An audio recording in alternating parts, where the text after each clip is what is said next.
दोस्तों सोचो, एक 14 साल का मासूम बच्चा, सिर्फ 40 किलो वजन, 5 फुट से भी छोटा, और उसको एक ऐसे जुर्म की सजा मिलती है जो उसने कभी किया ही नहीं। एक बच्चा जिसे सिर्फ 2 घंटे की ट्रायल में डेथ पेनल्टी सुना दी गई और सिर्फ 10 मिनट में उसकी जिंदगी का फैसला कर लिया गया। ये कहानी है जॉर्ज स्टेनी जूनियर की, अमेरिकन हिस्ट्री का सबसे यंग कॉन्विक्ट जिसे इलेक्ट्रिक चेयर पर बिठाकर मार दिया गया। और आज हम जानेंगे इस कहानी के पीछे का सच। 1944 का साल था। साउथ कैरोलिना का एक छोटा सा मिल टाउन अल्कुलो। 2 छोटी व्हाइट लड़कियां, 11 साल की बेटी और 7 साल की मैरी, अपने साइकिल पे खेलने निकलती हैं और फिर घर वापस नहीं लौटती। शाम को उनकी लाशें एक डिच में मिलती हैं। उनके सर पर गंभीर चोट के निशान होते हैं। पुलिस को तुरंत एक स्केप गोट चाहिए था और उनकी नजर पड़ती है एक 14 साल के अफ्रीकन अमेरिकन लड़के पर, जॉर्ज स्टेनी जूनियर। पुलिस ने जॉर्ज को बिना फैमिली के सामने बुलाया और घंटों तक उससे पूछताछ की। कहा जाता है कि उसने कॉन्फेस किया, लेकिन कोई लिखित रिकॉर्ड नहीं, कोई साइंड स्टेटमेंट नहीं, बस पुलिस का कहना ही उसके खिलाफ सबूत बन गया। सोचिए, एक 14 साल का बच्चा जिसे ये भी नहीं पता कि कॉन्फेशन का मतलब क्या होता है, उसकी बात को सबूत बनाकर कोर्ट ले जाया गया। जॉर्ज स्टेनी जूनियर का ट्रायल शुरू होता है, लेकिन ये ट्रायल इंसाफ नहीं, एक तमाशा था। सिर्फ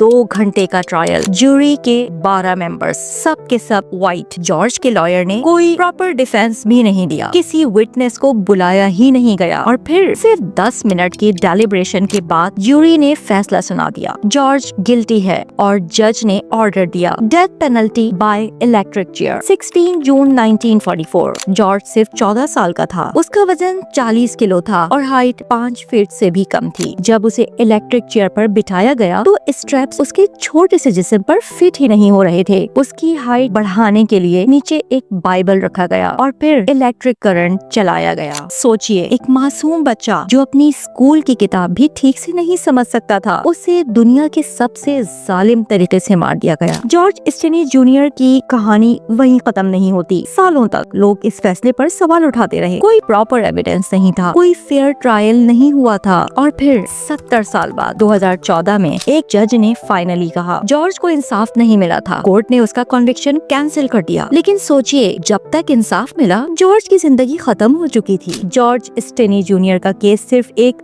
बच्चे की कहानी नहीं है, ये कहानी है इनजस्टिस की, रेशियल डिस्क्रिमिनेशन की, और एक ऐसे सिस्टम की जो मासूमियत को पहचान न सका। आज जॉर्ज दुनिया भर के लिए एक याद दहानी है कि इंसाफ देर से मिलता है तो उसका मतलब इंसाफ नहीं होता, और हमेशा जरूरी है कि हम आवाज उठाएं ताकि आज का जॉर्ज कल के इलेक्ट्रिक चेयर तक ना पहुंचे। दोस्तों, आपको जॉर्ज स्टेनी जूनियर की कहानी कैसी लगी? क्या आपको लगता है कि अगर उस वक्त इंसाफ होता तो अमेरिका की हिस्ट्री अलग होती? अपनी राय कमेंट सेक्शन में जरूर लिखिए, और अगर आपको ये वीडियो पसंद आई हो तो लाइक, शेयर और सब्सक्राइब करना ना भूलें। मिलते हैं अगली वीडियो में, तब तक के लिए अल्लाह हाफिज।